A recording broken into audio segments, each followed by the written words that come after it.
네, 이거는 제 사수가 발표한 건데, 그래서 그냥 네, 그래서 그냥 이번에 오원이라는 거가 나왔거든요. 그 오픈AI에서요. 그래서 오원 모델에 대해서 간단히 말씀을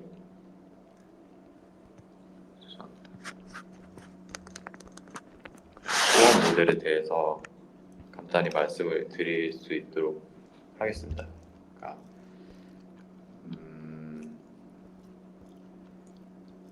네. 그래서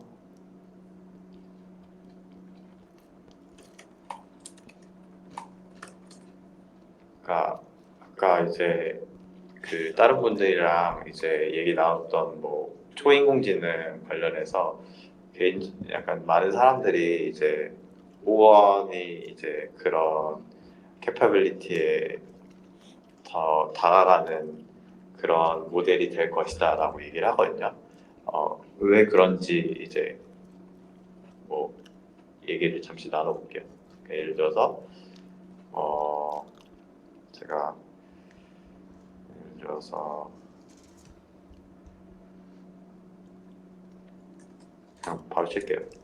코딩 문제인데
이렇게 치면은 기존에 있는 이제 모델 같은 경우에는 그냥 짜르륵 나열을 해요.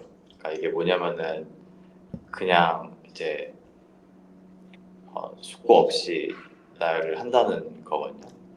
이게 이제 뭐냐면은 시스템 1, 시스템 2 하면은 두 가지의 사고 모드라고 아마 들어보신 사람이 있을 텐데 어떤 거냐면은 이제 그 예를 들어서 시스템 1이 직관적인 빠른 사고고 시스템 2는 사람 논리적인 사고인 거예요. 예를 들어서 시스템 1은 어떤 사람이 물어봐요. 101이 프라임 넘버, 그러니까 소수야 아니야? 물어봤을 때 만약에 프라임 넘버가 뭔지 알고 아리스토테네스의 체라는 알고리즘까지 알고 있는 사람이라고 하면은 일단 루트 101까지 루트 101 이하의 자연수를 모든 자연수로 루트 101 이하의 모든 자연수로 101을 나눠서 하나라도 나눠 떨어지면은 소수가 아니고 모두 다 나눠 떨어지지 않을 경우에는 소수인 걸로 판명을 하겠죠. 그럴 때는 사실 어떻게 되냐면은 그 문제를 풀면 있어서 원래 그 문제를 정석적으로 풀었을 때는 루트 101의 1과 이 루트 101의 리니어한 띵킹 타임을 가져야 되는 거죠. 그게 시스템 2로 푸는 거죠. 근데 지금까지 LLM은 어떤 걸 해왔냐면 시스템 1으로 풀어왔어요. 101이 왔어. 그러면 예를 들어서 이제 우리 LLM이 학습했던 트레이닝 데이터에 101은 소수다라는 데이터가 있었어요. 어디선가 어렴풋이 알았어요. 그러면은 101이 소수야. 딱 나뉘겠죠.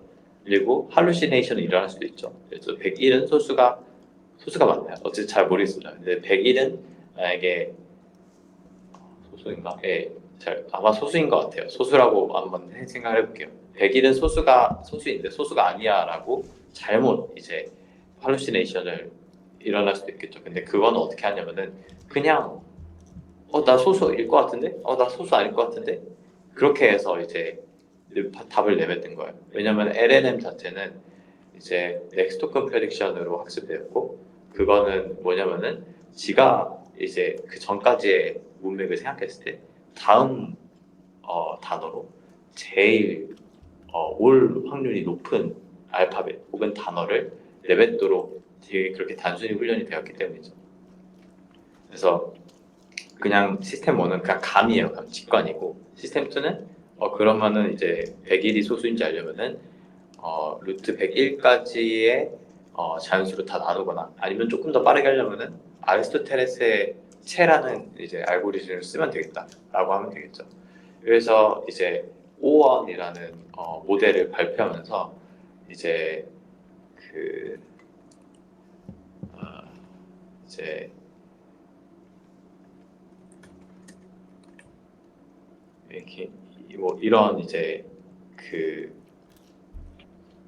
인터뷰 영상을 내놨거든요. 근데 이 인터뷰 영상에서 제가 제일 마음에 와닿았던 게 리즈닝이라는 게 뭐야, 그 논리적인 사고라는 게 뭐야라고 했을 때 헤드에 있던 사람 중에 한 명이 리즈닝은 이제 인퍼런스 타임을 더 나은 리스폰스 퀄리티로 취한하는 능력이다라고 했어요. 그 말은 뭐냐면은 더 많이 시간을 쏟아서 LLM이 생각을 하면은 그러면은 더 좋은 이제 결과물이 나온다는 거죠. 예, 그게 그러니까 논리 문제를 푸는, 그리고 그 논리 문제를 풀에 있어서 사람은 막 이제 이런 뭐 칠판이든 어디에 막 이렇게 적으면서 스크래치 패드 적으면서 여러 가지 다양한 사고 실험들을 하잖아요. 그리고 실제로 그 시간을 많이 투입할수록 더 나은 결과물이 보통 나오고요.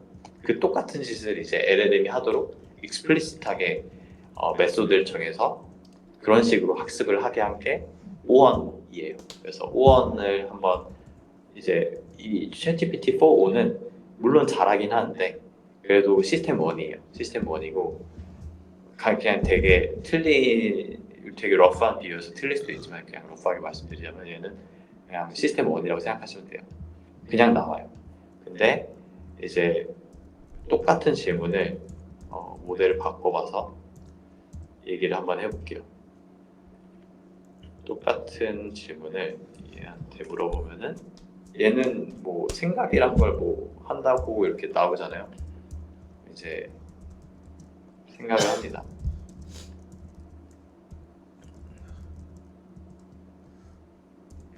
되게 쉬운 문제여서 생각을 되게 짧게만 했네요.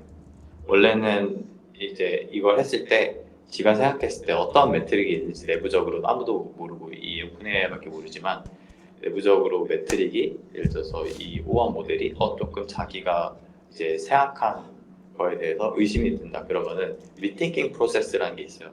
그것도 또한 이제 리팅킹 프로세스가 이 밑에 붙거든요. 예를 들어서 여기 차트 그리기가 돼 있는데 뭐 차트 그리기에 대해서 다시 생각해 보기 뭐 이러면서 내가 전 스텝에 생각했던 차트 그리기가 원래 틀렸었네. 그러면 나는 어떻게 해야 될까? 막 이러면서 주저리 혼잣말을 해요. 혼잣말 한 다음에 이제 제일 괜찮은 이제 확실하게 자기가 어떠한 자기가 이제 생각했을 때 확실하게 이제 뭔가 나왔을 때 그럼 이제 그때서야 비로소 실제 아웃풋을 뱉는, 이게 실제 아웃풋이거든요. 실제 아웃풋 뱉는 겁니다. 얘는 이제 좀 시스템 2를 모방하려고 한 결과물이라고 볼 수가 있어요. 그래서 오늘 말씀드릴 거는 이제 시스템 2 를 이제 모방하고자 하는 사람들의 노력, 지금까지 이제 LLM을 활용해서 시스템2라는 거를 모방하려고 했던 이제 많은 사람들의 노력에 대해서 간단히 말씀을 드릴까 합니다. 그리고 드리기 전에 사실 이제 그 환영님께서 그 말씀 하셨어요. 인퍼런스 타임 코스트 요즘 왜 늘리는 거냐 했는데, 뭐 코스트가 싼 거냐 아니면은 성능이 좋아지냐에 대해서 먼저 말씀을 드리자면은 답은 둘 다예요. 둘 다고,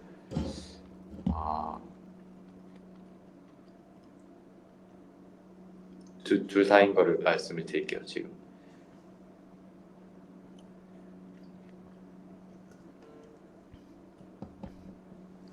네, 이게 딱 적절한 그래프인 것 같습니다.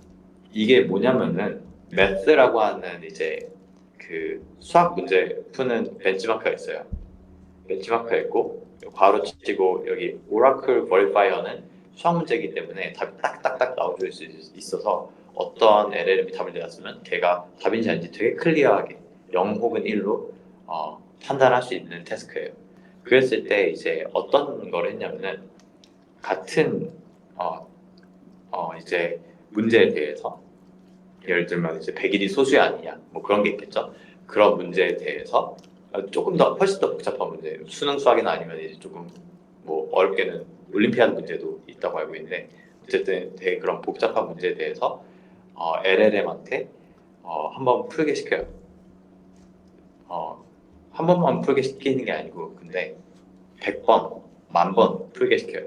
그러면 이제 같은 사람이라 하더라도 뭐 그날 먹은 음식이나 뭐 날씨나 그런 기분에 따라서 풀이 방법이 조금씩 다 달라질 거 아니에요. 똑같은 거를 LLM이 합니다. 왜냐면 LLM은 이거를 이제 이 답변을 생성할 때 이제 그리디 디코딩, 그러니까 되게 디터미니스틱하게 디코딩한 게 아니라 어느 정도 확률을 가지고 샘플링이라는 걸 해요. 그러니까 이제 제일 높은 확률을 가지는 탑 3개의 토큰 중에서 하나를 이제 그 확률에 비해서 샘플링을 한다, 그런 거죠. 그렇게 되면은 상당히 스토캐스틱 하잖아요. 물론 상당히 그럴듯한 답을 다 뱉겠지만, 왜냐하면은 각 토큰을 내뱉음에 있어서 각 자리에 토큰이란 건 단어라고 생각하시면 돼요. 쉽게 말해서 각 단어를 내뱉음에 있어서 예를 들어서 어떤 사람이 나는 밥을 오늘 하면은 얻어, 얻니, 뭐 얻다, 이런 이 세 가지가 탑 토큰일 거 아니에요. 그 세 가지 중에서 하나를 이제 랜덤하게 골라서 샘플링을 하고, 예를 들어서 난 얻다 그러면 과거형이니까 하지만 나물도 맛있었다, 뭐 하지만 뭐 나는 뭐 먹고 잤다, 뭐 이렇게 이제 그 다음에도 과거형이 올 거 아니에요. 얻다면은 다음엔 또 과거형이 올 거고, 뭐 을 것이다 하면은 뭐 그거에 맞는 이제 아웃풋이 올 거고, 따라서 이제 제가 말씀드리고 싶은 거는 상당히 그럴듯한 답변을 모두 다 내놓았지만 샘플링이라는 랜덤한 스토캐스틱한 프로세스가 있음에 따라서 답변이 다 달랐다는 거죠. 어느 정도 다양성이 있는 형태로. 그렇게 했을 때 얘는 뭐냐면은 플롭스하고 예를 들어서 10,000개를 이제 생성을 했어요. 그랬을 때 연산 량이 있거든요. 그걸 플롭스라고 표현을 해요. 플롭스라고 표현하는데 그 중요한 건 이제 라마라는 모델이 있고, 라마 8빌리언, 그러니까 이제 파라미터의 개수가 8빌리언짜리, 그러니까 80억짜리가 있고 700억짜리 모델이 있어요. 그랬을 때 8빌리언짜리를 이제 예를 들어서 여기 그래프가 만나는 지점이 로그 스케일, 예를 들어서 뭐 이게 로그면은 한 5 정도 되겠네요. 5 곱하기 10의 15승 정도의 연산 횟수를 만약에 했을 때 8빌리언짜리는 작은 모델이기 때문에 그 정도 이제 연산의 횟수가 있었으면, 예를 들어서 1000번을 이제 1000개의 답을 내놓을 수 있었다고 하면은 그보다 약 10배 큰 70빌리언 같은 경우에는 100번 답을 내놓았겠죠. 그리고 이 그래프는 뭐냐면은 그 각각의 1000번 혹은 100번 중에서 하나라도 맞은 경우에는 1 아니면 0 이렇게 되는 거예요. 그래서 하나라도 맞았을 때의 문제의 비율인 거죠. 그렇게 했을 때 예를 들어서 100개의 문제가 있었다. 그런데 100개의 문제 중에서 라마 8빌리언은 그 100개의 문제 하나에 대해서 이제 1000번 풀게 시켰을 때 보통 90%의 확률로 받더라라는 의미예요. 그랬을 때 이 그래프가 만나는 지점이 있어요. 만나는 지점이 있고 해석을 해보자면은 플롭스가 이제 보통 같은 플롭스일 때 더 높은 성능을 내잖아요. 빼꼼이긴 하지만 조금이라도 더요. 그래서 성능 당연히 더 올라가고 그리고 적은 인퍼런스를 하더라도 여기서는 이제 그래프가 애초에 위에 있으니까 살짝 더 조그만한 인퍼런스 코스트를 가지고도 더 높은 성능을 낼 수가 있겠죠. 네, 그거예요. 그래서 이제 결국에는 작은 모델도 인퍼런스 타임 스케일링을 하면은, 그러니까 더 많이 뽑아내서 더 시간이나 혹은 페어럴하게 하면은 더 많은 이제 컴퓨팅 자원을 써서 인퍼런스를 그냥 무작정 무식하게 하더라도, 정말 무식하게 하더라도, 그냥 단순히 샘플링을 복수번 한다 하더라도 좋은 성능 낸다. 이거가 파인딩이고, 그러면은 이런 생각을 할 수 있겠죠. 그냥 단순히 재반복하는 거잖아. 이거는 똑같은 답안을 100번, 1000번 내봐. 되게 무식하잖아요. 그렇게 하지 않고 예를 들어서 내가 어떠한 답을 냈어요. 근데 그 답을 만약에 모델이 스스로 간추하게 학습을 시킬 수 있다면, 그런 식으로 피팅을 이미 했다면, 그러면은 단순히 2번 샘플링 한 것보다 조금 더 확률적으로 한 발짝 그 전에 있었던 이제 모델의 아웃풋을 거인의 어깨에 발판 삼아서 더 나은 아웃풋을 낼 수 있도록 적절히 학습만 시킨다면은 훨씬 더 빠르고 적은 시간 안에 높은 성능을 가지도록 유도를 할 수 있겠죠. 그게 이제 오늘 말씀드릴 주제고, 그게 이제 오원을 만든 그 비법이라고 사람들이 많이 생각을 해요. 그래서 3개의 말씀을 드릴 건데 되게 간단한, 그리고 되게 고전스러운 이제 생각을 가지고 이런 짓을 이제 막 사람들이 시작을 한 거예요. 고전 알고리즘 하면은 여러 가지 있거든요.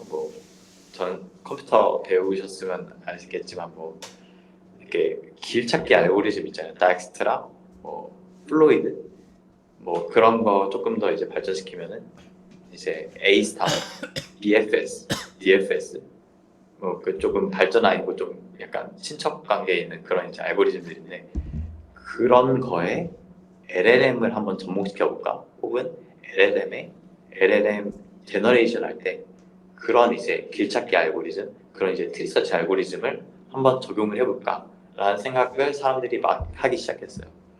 그래서 나온 게 트리 오브 더트라는 거고,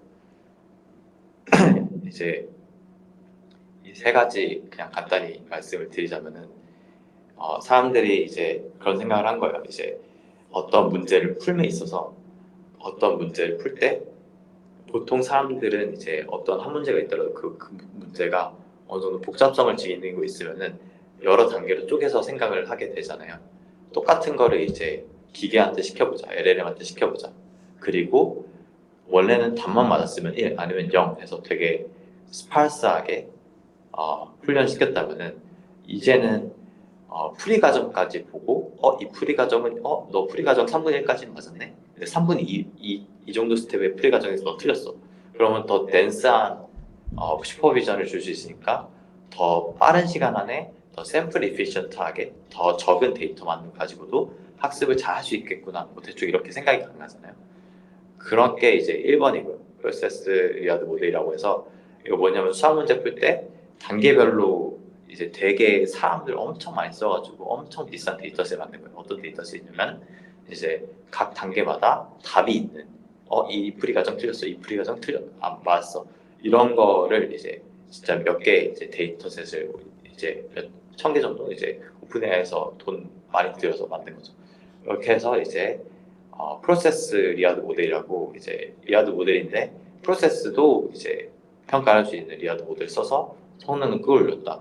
이게 첫 번째 웍이 있었던 거고, 이 2번째는 사실 넘어갈게요. 2번째는 사실 네, 2번째는 약간 조금 어렵기도 하고 조금 모호한 것 같아서 넘어갈게요. 근데 어쨌든 스킬 라이브러리는 뭐냐면은 그냥 단순히 말하면 그거예요. 예를 들어서 어떤 우리가 100개의 문제가 있어요. 100개의 문제가 있는데 한 1에서 10번까지 문제를 풀었어요. 1에서 10번까지는 그 문제에 있어서 그런 구조적인 공통점이 없었어요. 근데 10가지 문제를 풀고 나니까 11번째 봤을 때는 그 11번째 문제를 봤을 때는 10가지 문제에서 나왔던 그런 풀이 과정 중에서 되게 공통적인 부분이 있는 거예요. 약간 컴퓨터에서 따지면은 약간 좀 그 다이나믹 프로그래밍 같은 그런 성질이 있는 거예요. 그러니까 어떤 문제가 있을 때 그 문제의 부분 솔루션이 겹치는 거예요. 문제마다. 그래서 그거를 스킬이라고 정의하고 그 스킬의 라이브러리를 구축을 해서 그 스킬의 라이브러리를 구축을 하면은 더 빨리, 더 쉽게, 더 높은 정확도로 문제를 풀게 해보자라는 게 이제 LLM을 이용한 로봇이나 아니면 LLM 그 자체 LLM 그 도메인에서 나왔고요. 세 번째 지금 말씀드릴 거는 이제 그냥 이제 그 MCTS라고 있어요. MCTS 뭐 Breadth First Search나 Depth First Search 이런 트리 알고리즘들이 있는데 이거를 한번 이제 활용해 보자라는 거고 간단히 되게 말씀드리자면은 이제 그 전에 먼저 프렐리미너리로 알아야 될 거는 이제 사실 제가 지금 말씀드리는 것들은 되게 인투이션 베이스드예요. 그러니까 옛날 고전 AI 되게 어려운 수학 쓰던 그런 부분도 있었는데 요즘은 그러니까 딥러닝 시대로 넘어오면서 연구가 많이 인투이션 베이스드 그러니까 사람이 이렇게 생각하니까 기계도 이렇게 하면 되겠지라는 게 정말 잘 먹히고 왜 먹히는지 잘 모르고 그럼에도 불구하고 많은 걸 할 수 있기 때문에 그냥 약간 좀 그냥 진짜 비트 단위의 원리는 모르더라도 이렇게 하면 되겠지 잘 먹히네 약간 이렇게 계속 지속 발전이 되었거든요. 그래서 지금 말씀드린 것도 막 저희가 막 공부하는 것처럼 되게 엄밀한 건 아닌데 대충 인투이션 베이스로 이게 이렇게 먹히겠구나 이게 이렇게 되겠구나 진짜 됐네 약간 이런 관점으로 들어주시면 좋을 것 같습니다. 그리고 지금 잘 들리시죠? 네. 그러면은 네, 들리시는 걸로 알고 있겠습니다. 그리고 이제 네. 일단 이거 하기 전에 체인 오브 thought라는 걸 아셔야 돼요. 그러니까 뭐냐면은 체인 오브 thought라고 뭐냐면은 어떤 문제를 풀 때 그 문제를 프로세스 단위로 쪼갤 수가 있잖아요. 그 하나의 쪼개의 그 단위를 thought라고 한다면은 그 thought가 되게 sequence of thought잖아요. thought가 체인처럼 시리즈로 이루어져 있어서 마지막에 답을 띡 내놓는 그런 형태의 사고 과정을 우리는 하잖아요. 그거를 똑같이 LLM한테 하라고 이제 하는 태스크, 하는 그런 일련의 그런 형태가 Chain of Thought라고 하는데요. 네, 간단히 말씀드리자면은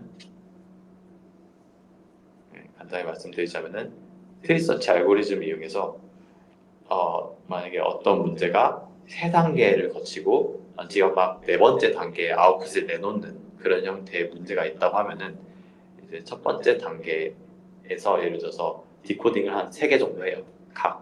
세 개 정도 한 다음에 그 중에서 이제 그 verifier가 있거든요. 그러니까 이제 아시겠지만 이제 그 어떤 트리 서치 알고리즘 하려면은 트리를 익스펜션을 해야 되고 그 익스펜드된 각 리프 노드나 노드를 이제 그 평가를 할 수 있어요. 할 수 있는 모듈이 있어야 돼요.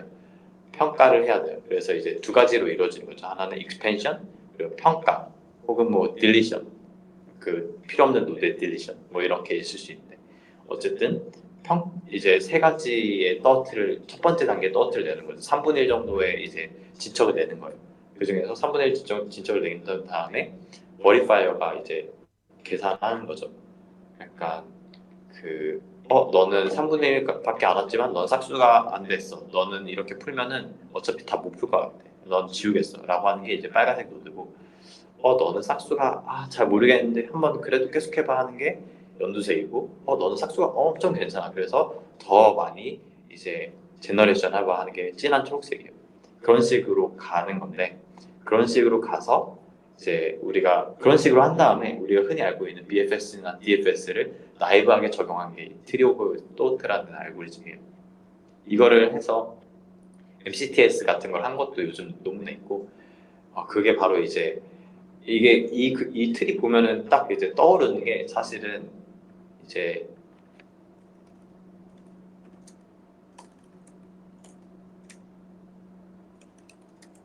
알파고거든요. 그러니까 이제 사람들이 이제 그 길게 지금까지 했던 염원은 뭐냐면은 이제 LLM 분야에서 알파고처럼 트리서치 하는 거긴 했어요. 그러니까 뭐냐면은 이제 사실 이제 그 바둑이란 거는 수학처럼 이제 답이 있잖아요. 그리고 프로세스가 정말 명확하고요. 알파고는 어떻게 하냐면은 이제 내가 예를 들어서 어떤 수를 뒀어요.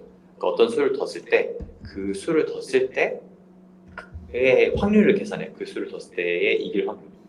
이제 트리 익스펜션을 랜덤하게 해가지고 예를 들어서 그렇게 해서 했을 때 나 질 것 같네. 이길 것 같네. 그런 거를 되게 많은 착수에 대해서 모두 다 한 번에 실행을 해요. 그 중에서 제일 나 이때 이길 것 같네. 제일 이길 것 같아라고 하는 그런 제일 삭수가 유명한 착수를 둡니다. 그 두 수를 둬서 거기에 돌을 둬요. 그 똑같은 짓을 이제 LLM한테 시키고 싶은 거죠. 근데 이제 문제가 있어요. 약간 그 LLM은 이제 그 싹수를 보는 정확도가 되게 중요한데 정확도에서 미스가 나면은 이 알고리즘이 성공을 못하죠. 그래서 그냥 간단히 말씀드리자면은 이런 되게 토이스러운 이제 그 태스크들에서 성능이 괜찮게 나왔다 이런 걸 했다는 거고 여기서 이제 실험 세팅을 말씀드리자면은 이제 실제 그 문제를 푸는 LLM 에이전트가 있고 이 LLM 에이전트가 떠트를 내놨을 때 그 떠트를 트리의 노드라고 했을 때 그 노드를 평가를 하는 외부 LLM이 있어요. 그래서 두 개의 LLM이 이 트리 오브 떠트라는 알고리즘을 참가를 하게 되는데 여기서는 둘 다 GPT-4를 썼어요. 네. 혹은 실제로 지금 문제를 푸는 녀석은 GPT 3.5 그러니까 살짝 더 후진 녀석 그리고 버리파이어는 항상 강력한 GPT-4를 썼어요. 그랬을 때 그냥 GPT-4를 써거나 아니면 그냥 GPT 3.5를 썼을 때보다 성능이 월등히 좋아졌어요. 그러니까 물론 트리스러운 거긴 하죠. 예를 들어서 그냥 아이오 프롬프트가 이제 그냥 답만 내놔봐가 7.3%라고 하면은 되게 복잡한 게임이거든요. 게임 오브 24가 뭐 TOT 했을 때는 훈련 없이 튜닝 없이 그러니까 튜닝이라는 건 이제 모델의 파라미터를 이제 바꾸는 일 없이 이제 TOT 이런 트리서치 알고리즘을 모사하는 정도로만 하더라도 성공률이 뭐 10배 정도 더 좋아졌다. 물론 치즈 피킹일 수도 있지만 뭐 이 정도 꽤 성능이 좋아졌다. 따라서 우리 인간이 하는 방식대로 뭐 그러니까 여러 가지 경우의 수를 생각해서 그 중에 제일 좋은 걸 한다든지 뭐 그렇게 했을 때 어, 도움이 된다, 꽤 도움이 된다. 그런 걸 이제 보이는 거고요. 스타라는 알고리즘이 또 하나 있는데 이거는 뭐냐면은 이제 오픈AI에서 오원 만들 때 되게 직접적으로 많은 모티베이션을 따왔던 알고리즘 그런 논문이라고 소개가 되고 있어요. 그래서 이것도 이제 그냥 단순히 그 인투이션을 단순히만 설명을 하고 넘어갈게요. 되게 단순해요. 뭐냐면은 레이셔널이라고 하는 게 이제 트리 오브 더트에서 체인 오브 더트에서 체인 오브 더트예요. 그 더트들이요. 이제 그 풀이 과정 그리고 레이셔널이 풀이 과정이고 이유니까 풀이 과정이고 앤서가 이제 그 답이에요. 그랬을 때 어떻게 하냐면은 이제 LLM 모델이 있어요. LLM 모델이 있는데 LLM 모델한테 퀘스천을 줘요. 퀘스천을 주고 이제 문제를 풀게 해요. 그랬을 때 바로 그 문제를 풀게 하는데 어떻게 하냐면은 레이셔널과 앤서를 내놓도록 프롬프팅을 해줘요. 그러니까 LLM은 챗봇이잖아요. 그러니까 어떻게 프롬프팅, 어떻게 이제 말을 해주는 게 가능하냐면은 너는 앞으로 퀘스천이란 질문을 받을 거야. 근데 퀘스천에 대해서 답만 내놓지 말고 그 퀘스천에 대해서 그 풀이 과정과 네가 그렇게 생각한 이유와 마지막에 이제 답을 내놔줘 하면은 실제로 그렇게 합니다.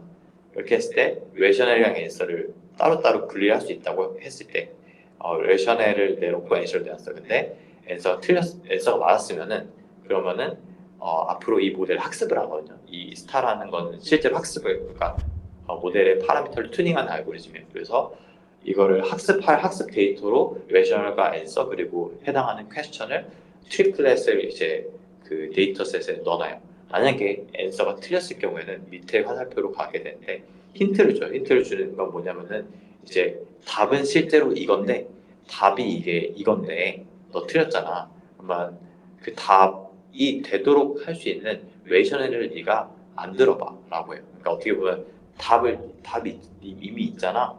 네, 그러면 그 답에 맞는 그 풀이 과정을 네가 한번 짜고치고 한번 만들어 볼래? 이미 답지는 주어졌으니까 이 답지에 해당하는 답이 왜 나왔을지에 대해서 네가 스스로 생각을 해봐라고 합니다. 그렇게 해서 레셔넬을 만들어요. 예, 만들어요. 그렇게 하면 이제 뭐 어떻게 되냐면은 이제 퀘스천과 앤서는 이미 주었으니까 그리고 레이셔넬은 이제 LLM이 만든 레이셔넬이 있겠죠. 물론 그 레이셔넬이 틀렸을 수도 있어요. 근데 어쨌든 상관없어요. 상관없어요. 신경 안 쓰고 데이터셋에 넘겨줘요. 그렇게 하는 거죠. 그러니까 이제 데이터셋에 첫 번째는 초장부터 이제 레이셔널과 앤서가 둘 다 맞은 녀석이 들어가고 두 번째는 처음에는 앤서가 틀렸지만 이 녀석한테 힌트를 줘서 이제 레이셔널을 그 자기 스스로 LM 스스로가 더빙을 한 그런 이제 두 가지 타입의 데이터셋이 들어가게 돼요. 그 데이터셋을 만드는 게 첫 번째 이터레이션이면은 그 첫 번째 이터레이션으로 학습을 한 LLM이 있어요. 그 LLM은 두 번째 next generation, 그러니까 두 번째 이터레이션의 LLM이 되는 거예요. 그럼 두 번째 이터레이션의 LLM이 똑같은 걸 하는데 뭐냐면은 살짝 더 향상된 LLM이 퀘스천을 받았을 때 이 제가 앞서 말씀드린 그 이제 맞으면은 데이터셋을 집어넣고 틀리면은 지가 알아서 또 이제 레이셔널을 생성하는 그렇게 해서 더빙된 데이터셋을 또 전체 데이터셋을 추가시키는 그런 과정을 해요. 그러니까 뭐냐면은 그 과정을 한다면 그럼 데이터 쌓이잖아요. 그 데이터셋을 가지고 또 학습을 해요. 그러니까 이게 무슨 효과가 있냐면은 자기의 원래는 틀렸는데 못 풀던 거를 풀게 강제하는 거거든요. 그러니까 자기의 언어로 못 풀던 문제의 풀이 과정을 지 스스로 만들어 보게 하는 거예요. 그러니까 두 가지인데 하나는 이제 그 익스퍼트 그러니까 엄청 현학적인 문구로 자기가 풀이를 하는 게 아니라 자기 자신이 알고 있는 지식으로 풀이 과정을 만드니까 약간 인투이션이라고 말씀드렸다시피 좀 엄밀하지 않지만 자기 자신이 이해하기 쉬운 데이터셋이 나오는 거고 두 번째는 그렇게 하면 할수록 이터레이션이 증가할수록 자기가 풀 수 있는 그 문제의 그 범위가 동심원이 커지듯 늘어나요. 점점 더 늘어나는 걸 실험으로 볼 수가 있어요. 네, 그래서 되게 처음에 틀렸지만 결국에는 이제 어떠한 강력한 이제 앤서가 맞는지 틀렸는지 알게 하는 버리파이어만 있으면은 이 과정을 계속 반복하면은 AI가 나름 자가 발전할 수 있다. 되게 빠른 속도, 되게 효과적으로 그거를 이제 보여주는 논문이라고 보시면 돼요. 그래서 앞서 이제 보여줬던 논문들은 결국에는 인퍼런스를 많이 하면 할수록 성능이 더 좋아지는데 인퍼런스를 그냥 할 게 아니라 조금 더 현명한 방식으로 트리서치하는 방식으로 인퍼런스만 하면은 성능이 더 좋아지고 또한 또 튜닝을 안 하면 또 섭섭하잖아요. 그러니까 모델 자체를 또 튜닝을 하면은 튜닝하는 이제 조금 어떻게 보면 올소고나란 이제 방향인데 튜닝을 하면은 성능 더 좋아질 수 있다. 뭐 이런 거고 그래서 이제 저희도 이제 호원 같은 걸 만들려고 이제 회사에서 명령이 떨어졌어요. 그래서 명령이 떨어졌고 저희는 이제 강학습을 여기에 가미해서 할 것 같고 이제 뭐 초반에는 그렇게 할 수 있겠죠. 그래서 우리 엑사원이라고 하는 모델이 있는데 저희 LLM 보고 프롬프팅을 줘요. 어떤 문제를 풀 때 너는 단계로 나눠 생각하고 그리고 반드시 문제 풀기 바로 직전에 네가 지금까지 풀었던 풀이 과정이 맞는지 반추하는 생각을 한 번 더 가져. 그렇게 했을 때 틀린 것 같으면 다시 풀어. 그거를 데이터셋을 만들게 한 다음에 그 데이터셋을 GPT-4-5한테 물어보는 거예요. 이 일련의 체인 오브 더가 있는데 그게 진짜 맞아 틀려? 물어보는 거죠. 맞으면은 데이터셋 집어넣고 틀리면은 폐기하고 이런 방식으로 되게 라이브하게 할 수 있고 어떻게 보면은 사실 저는 이런 식으로 해서 발리 펑션을 만들 생각을 하고 있어요. 아래를 이제 설명을 안 드리고 이제 바로 말씀드려서 죄송하지만 그냥 RL에서 발리 펑션이라는 게 있는데 그러니까 그건 이제 그 프로세스 리와드 모델이라고 아까 말씀드린 거가 있거든요. 이제 이건데 발리 펑션을 이용을 하게 되면은 굳이 발리 펑션 그리고 이제 많은 트래젝토리를 마치 MCTS 트래젝토리 롤아웃으로 생각을 하게 되면은 굳이 리와드 모델을 스텝 바이 그 각 스텝마다 리와드를 주는 리와드 모델을 만들 필요는 없어요. 발리 펑션을 그냥 에스티메이트해서 발리 펑션을 만들면 돼요. 약간 그런 식으로 이제 저희는 프로세스 리와드 모델을 우회할 생각을 하고 있습니다. 약간 조금 이제 정신이 없었고 아무도 사실 학계에서도 얘네가 어떻게 했는지 모르고 오픈 AI만 아는 비밀이라서 저도 많이 말씀을 못 드리는 점이 되게 죄송하게 생각하고 있습니다. 약간 그러니까 여러 가지 방법이 있어요. 시스템 툴을 구현하려고 하는 서로 오소거나를 하거나 아니면 되게 같은 결의 여러 방법론들이 있는데 지금까지 그 어떤 이제 퍼블릭 논문들도 이런 여러 가지 방법론 중에서 뭐가 워킹하고 뭐가 워킹하지 않고 뭐 서베이 논문도 사실 되게 빈약하고 결국에 그래서 우리가 호원한 만큼의 성능을 우리 메소드를 이용해서 만들었다 이런 논문이 아직 없어요. 그래서 어떠한 방법이 워킹하는지 아직 저도 잘은 모르겠습니다. 그래서 오늘 발표는 여기까지고 혹시 오늘 발표에 대해서 질문을 하실 게 있으면은 해주시면 감사할 것 같습니다. 질문 듣고 그 다음에 카톡에서 받은 질문에 대해서 답변을 할 수 있으면 될 것 같아요. 예, 저 먼저 질문해도 될까요? 네. 네, 정확히 잘 이해는 못했을지 모르겠는데, 대략 그 이해한 느낌을 말씀드려보면, 그 오원 같은 것의 추론 과정이 네. 모델을 프리트레이닝을 좀 새롭게 했다기보다는, 파인 튜닝 단계에서 투입한 거죠. 파인 튜닝 단계에서요? 네네. 그러니까 RLHF 단계. 그러니까 제가 생각했을 때는 네. 그냥 간단히 하자면은 그냥 GPT-4o 나왔잖아요. 그러니까 아니면 그냥 챗GPT 원래 챗GPT를 튜닝을 한 거라고 보시면 될 것 같아요. 그러니까 그 알고리즘이 어떤 문제에 대해서 일단 내부적으로 돌아가는 알고리즘이 어떤 문제에 대해서 답을 내게 한 다음에 그 답에 대한 피드백을 다시 모델에 넣어서 그 답이 맞는지를 추가적으로 또 대답을 해보게 하고 그 맞습니다. 다음에 그 대답에 대해서 또 한 번 뭔가 맞는 과정인지 또 한 번 답을 내보게 하고 그럼으로써 원래 주어졌던 질문에 대해서 정확한 답인지를 최종적으로 출력하게 되는 네. 반복적인 그 검토 과정이 연쇄적으로 이루어지는 알고리즘이라고 할 수 있는 건가요? 네, 정확합니다. 그리고 저희가 추정하는 거는 이제 트리서치 같이 해요. 트레이닝 때는. 그다음에 이제 노드를 익스펜션해서 제일 싹수가 좋은 놈만 골라요. 그렇게 고른 녀석을 튜닝을 해봐요. 그렇게 고른 녀석을 이제 데이터셋에 추가해서 튜닝을 해요.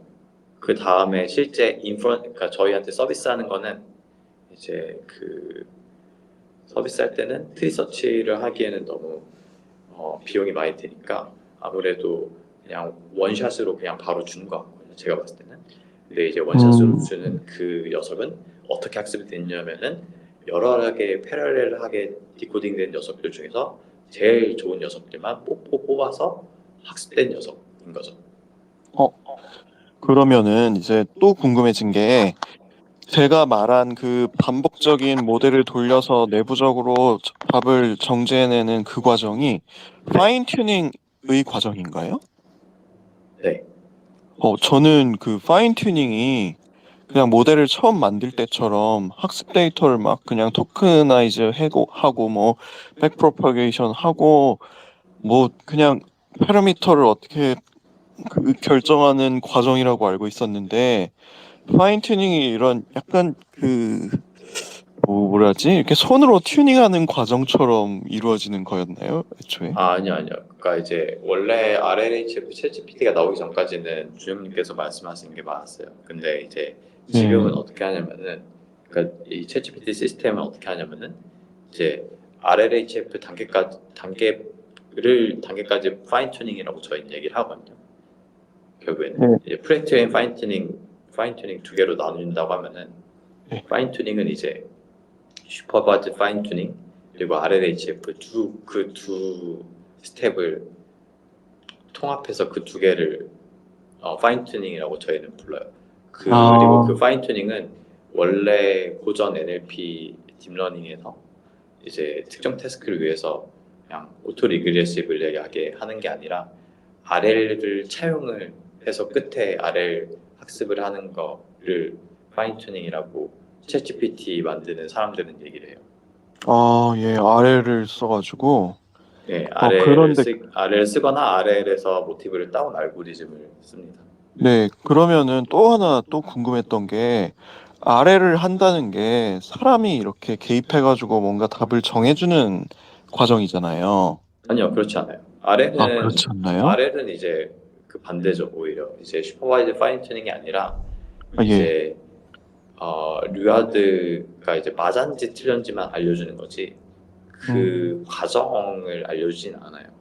원래 그게 그러니까, 이제 RL의 그 기본 스탠스고 네, 그리고 여기선 이제 피드백을 줄 때 그 피드백을 주는 걸 사람이 일일이 할 수 없으니까 네. 피드백을 주는 모델을 새로 만들어요. 그 아, 모델이 피드백을 줘요. 그리고 예. 그 리와드 모델이라고 하는 건데 그거는 그 리와드 모델은 사람이 그러니까 사람이 준 데이터 그러니까 예를 들어서 어떤 퀘스천에 대해서 answer 1이 있고 answer 2가 있는데 answer 2가 answer 1보다 후져요.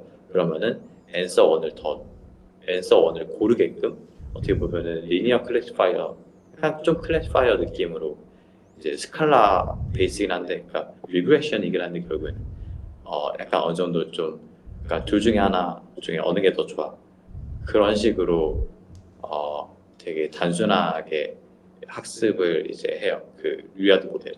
그리고 음, 그렇게 학습된 리아드 모델의 아웃풋을 가지고 이제 RL 모델한테 피드백을 주는 거죠. 예, 저는 그러니까 RL이 RLHF랑 똑같아서 그 휴먼 피드백을 사람이 이렇게 하나하나 일일이 해주는 건데 그게 그 예. 방대한 데이터에 대해서 어떻게 사람이 하나하나 다 피드백을 그쵸, 그쵸. 해주냐 예. 그러니까 이런 그게 생각을 맞아요. 그러니까 했었는데 이제 그러니까 RHF가 RL via 휴먼 피드백인데 그러니까 네, 휴먼 피드백은 그 초기에 조금만 주는 거예요. 그러니까 이제 R 리아드 모델을 학습시킬 때만. 네. 그 리아드 모델이 사람의 프록시를 하는 거죠. 피드백을 예. 주는. 그러니까 RL을 해주는 모델을 뭐 지금 그 작은 모델이라고 하신 거군요. 그리고 네네네. 걔가 알아서 피드백을 아니 그 RL을 해주는 거고. 네네네. 예, 알겠습니다. 좀 더 이해가 된 것 같습니다. 네, 혹시 아, 질문 더 있으실까요? 네. 그리고 그 초기에 그 챗GPT 3.5 정도 나왔을 때 뭐 오픈 AI가 케냐인가 어딘가에서 그 원주민급 사람들한테 엄청 싼 돈으로 그 RLHF를 했다고 하는데 요즘에는 그런 짓을 안 하는 건가요? 가끔 이렇게 GPT 열심히 쓰다 보면 답변 두 개 나오면서 어느 답변이 마음에 드십니까? 라고 하면서 휴먼 피드백을 약간 강요하듯이 한 번씩 묻던데 그런 알고리즘이 조금씩 그 튜닝을 하는 걸까요? 모델을? 근데 당연히 튜닝하죠. 그걸로 이제 네네. 근데 걔네 악관을 보면은 저도 전에 들은 건데 로그인을 하고 그러니까 어쨌든 그 인코그니토 모드 그러니까 그냥 로그인 안 하고 하거나 아니면 그 무슨 체크박스가 있어요. 체크를 안 하면은 그 학습에 네. 쓰여요. 그게 그 어, 피드백 그 저희가 준 피드백 데이터 아니면 그냥 그에 아마 어쨌든 그건 기본적으로 피드백 받으려고 하는 거예요. 그러니까 자기네 그 모델 더 튜닝하려고. 네. 예. RL로. 결국 뭐 노동을 하는 거군요. 네네네. 그러니까 뭐, 결국엔 이제 당연히 뭐, 덤스업 덤싸움도 있고 그리고 이제 여러 가지 더욱더 직접적인 거는 사실 이제 그 답변 두 개 내놓고 그 둘 중에 좋은 거 고르게 하잖아요. 예, 점점 더 그게 노골적이더라고요. 직접적인 딱 그 RL 알고리즘에 떨어지는 짓이죠. 네, 알겠습니다. 그 저희 질문이 이제 채팅방에도 많이 있잖아요. 아 혹시 잠시만요. 네, 채팅방을 혹시 제가 가볼게요.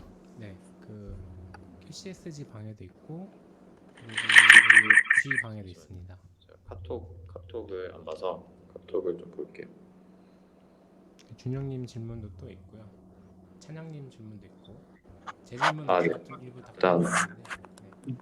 저는 많이 했으니까 다른 분들 거 먼저 대답해 주세요. 네. 일단 그 천양님 질문 간단히 제가 아는 선에서 말씀을 드리겠습니다. 어, 알고리즘과 하드웨어 바틀넥이랑 어떤 시도가 있는지 사실 잘 모르겠습니다. 알고리즘 그건 있는 것 같아요. 저는 이거는 개인적인 니즈인데 아무리 한다 해도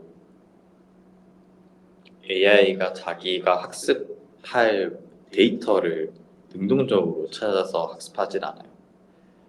사람은 다르잖아요. 사람이 예를 들어서 우리가 정석 보고 있는데 나 한 정석 예를 들어서 10가 다 외웠는데 다 했는데 갑자기 7단원이 뭐 자이스토리 푸니까 부족한 것 같아 라고 알면은 7단원 바로 풀잖아요. 근데 이제 그 LLM 같은 경우에는 그렇게 하지 않고 사람이 떠먹여주는 데이터만 꾸역꾸역 그냥 먹기 싫어도 먹는 느낌이거든요. 예를 들어서 데이터를 줬는데 그 전보다 성능 떨어졌어요. 그러면은 먹기 싫은 데이터 먹은 거죠. 어떻게 보면. 네, 약간 그러니까 제가 하고 싶은 거는 제가 생각했을 때 개인적인 배틀력은 근데 사실 제일 강력한 배틀력은 그거죠. L의 딥러닝 모델이 왜 작동하는가? 그것부터 저희가 모르잖아요. 그게 제일 큰 정보 이론적인 바틀렉인 것 같고 제 생각에는 그 원리를 모르면서도 모르니까 지금 헛짓을 하고 있는 거라고 저 개인적으로 생각합니다. 그래서 모르니까 그리고 두 번째는 이제 좀 모르더라도 뭐 그런 걸 할 수 있어요. 약간 제가 아까 말씀드린 것처럼 이제 데이터를 LLM이 직접 찾아다니는 거예요. 예를 들어서 내가 어떤 태스크를 풀고 싶어. 근데 이 태스크 풀 때 좋은 데이터는 내가 웹 크롤링 해봤을 때는 이 해당 위키피디아 페이지 같아. 그러면은 그 해당 위키피디아 페이지 읽어서 학습할 수 있도록. 만약에 그 해당 위키페이지 봤는데 이거 학습하고 내가 똑같은 문제 풀었는데 오히려 성능 떨어졌어. 그러면은 뭐 롤백 하든지 약간 그런 이제 그러니까 LLM 스스로에게 조금 더 컨트롤을 주는 약간 그런 식의 알고리즘적인 개선이 있어야 될 것 같아요. 첫 번째. 두 번째는 이제 롱텀 메모리 관련해서인 것 같아요. 이제 스스로 진짜로 롱텀 메모리 관리할 때가 된 것 같아요. 무슨 말이냐면은 어, 지금 LLM 보고 너 예를 들어서 어떤 선박 건조 프로젝트 한 10년짜리 그러니까 뭐 3년 건조할 잠수정 있어. 야 그거 디렉팅 해봐 하면 못 하잖아요. 왜냐면 3년 동안의 그런 단기, 장기, 하루에는 이제 그 하루만의 그런 이제 스팬이 가지고 있는 단기 메모리가 있고 장기 메모리가 있는데 사람은 되게 능동적으로 할 수 있잖아요. 뇌에서도 따로 이제 관장하는 부분이 있다고 하기도 하고 아니면 노트를 쓰거나 여러 가지 이제 짓들을 하면서 이제 되게 잘 매니지를 할 수 있잖아요. 근데 LLM은 나 컨텍스트 랭스 16,000 토큰밖에 못 받아요 하면서 죽잖아요. 아까 토큰을 받을 수 있는 개수. 그리고 이제 거기서부터 문제인 거죠. 그리고 이제 예를 들어서 새로운 정보가 나왔는데 새로운 정보를 하나하나 피팅하면은 얘가 성능 어그러져요. 그러니까 무슨 말이냐면은 너무 그쪽에만 튜닝을 해버리면은 이미 알고 있던 거 잊어버려요. 이게 사실은 제가 아까 첫 번째 말했던 제 개인적인 생각이지만 왜 LLM, 왜 딥러닝 모델이 작동하는가를 몰라서 이런 문제를 못 푸는 걸 수도 있고 그래서 제 생각에는 아마 뭐 어떠한 식으로든 롱텀, 숏텀 메모리를 모듈을 그러니까 지금은 하나의 커다란 모노리틱한 그런 LLM 그런 트랜스포머 모델로 모든 걸 다 하려고 하잖아요. 근데 그게 아니라 좀 다른 예전에 메모리 네트워크 같은 그런 시도라든지 그런 좀 그러니까 메모리 모듈을 나누던지 아니면 조금 그런 거를 지금 뭐 MOA라고 이제 믹셔 익스퍼트라고 그런 것도 나왔는데 좀 약간 그런 시도를 하든지 어쨌든 좀 약간 이제 조금 더 발전하려면 LLM이 컴퓨터 밖으로 걸어 나오거나 아니면 컴퓨터 안에서도 딥러닝 모듈 논문을 수행하려고 하면은 딥러닝 이제 실험 돌려야 되는데 뭐 일주일 정도 걸리잖아요. 여러 개 실험 오케스트레이션도 해야 되고 그런 이제 실제 사람이 믿고 맡길 수 있는 일을 장기간 해낼 수 있도록 하는 그런 일에 필요한 알고리즘이 필요할 것 같고 저는 오히려 개인적으로 하드웨어적인 어, 장애물보다 알고리즘적인 장애물이 훨씬 크다고 생각해요. 하드웨어는 이미 있는 걸로 어느 정도 할 수 있을 것 같아요. 네, 답변 감사합니다. 그러면 그 찬양님 두 번째 질문도 있는데요. 온디바이스 AI 가능한 서비스 수준은 지금 저 소식 하드웨어 잘 몰라서 모르겠는데요. 근데 이제 온디바이스 요즘 뭐 링크드인 보면은 뭐 요즘 그 정도는 할 수 있어요. 그러니까 라마 8빌리언 정도 아이폰에 넣어서 퀀타이제이션 열심히 해서 어, 이제 사람이 읽는 속도인 그러니까 사람이 이제 1초에 6에서 7토큰 빠르면 10토큰 읽는다고 하거든요. 그러니까 1초에 7토큰, 6토큰 내는 LLM을 아이폰에 박을 수 있어요. 요즘 이미. 그래서 네, 그러니까 이제 되게 그러니까 손쉽게 말하자면은 우리 처음에 나왔던 챗GPT 3.5, 그러니까 처음 세상에 선보였던 챗GPT 수준은 이미 아이폰에 들어갈 수 있어요. 이미 들어갔고, 예, 그 정도 할 수 있고 아마 더 예, 하드웨어 발전 그리고 특히 소프트웨어적인 알고리즘 측면에서는 퀀타이제이션 알고리즘이 조금 더 정교해질수록 점점 더 지금은 3.5 초기 버전이었는데 지금 3.5 버전을 넣을 수도 있고 더 발전될 거라고 생각해요. 더 빠른 속도, 더 인퍼런스도 빠르고. 네. 그 이 부분에 대해서 그 제가 아는 부분을 조금 부정확할 수 있지만 제가 아는 범위 내에서 첨언을 하자면 이게 일단 애플 인텔리전스가 그 메모리 밴드위스를 한 4.8기가 정도 쓰는 걸로 알고 있거든요. 근데 지금 아이폰에 들어가는 보통의 램이 한 8기가 정도가 돼요. 그러니까 애플 인텔리전스만 켜면 이제 도로가 이미 절반 이상 찬 거죠. 다른 시스템도 돌려야 돼 이거저거 다 돌리면 아마 렉이라던가 하면 오퍼레이션 이런 게 많이 성능이 떨어질 수 있기 때문에 그런 부분에서 최적화하려고 하고 있는 걸로 알고 있고 애플에서 이제 그런 부분에서 이미 문제를 인지하고 이제 작년쯤에 논문을 낸 것 중에 하나가 지금 메모리 밴드위스만으로는 좀 이게 힘드니까 이제 SSD 저장 장치에 있는 이제 저장소를 약간 그 램처럼 쓰려고 하는, 그러니까 콜드 메모리죠. 그 콜드 메모리를 좀 어떻게 잘 쓰려고 하는 시도가 있어요. 그렇게 쓰게 되면은 이제 가상의 밴드위스는 뭐 많이 늘릴 수 있다 이렇게 생각하고 접근하고 있는데, 이거는 그것도 같이 진행이 될 것 같아요. 이제 뭐 와이드 IO라든지 HBM이 들어갈지는 모르겠어요. 이게 계속 두께를 얇게 만들어야 되는데 디램 하나 몇 개 쌓으면은 그게 그 아이폰 두께가 두꺼워질 수 있기 때문에 좀 민감한 얘기가 될 것 같고요. 어쨌든 HBM은 이게 뭐 들어간다 안 들어간다 이거는 사실 지금 저는 정확하게 모르겠습니다만, 어쨌든 그 애플 인텔리전스의 크기 그리고 앞으로의 더 고성능 이런 거를 생각하면 이제 더 밴드위스를 늘리는 방향으로 메모리가 증가하지 않을까 생각하고 있습니다. 일단은 제 개인적으로 그렇게 생각하고 있고요.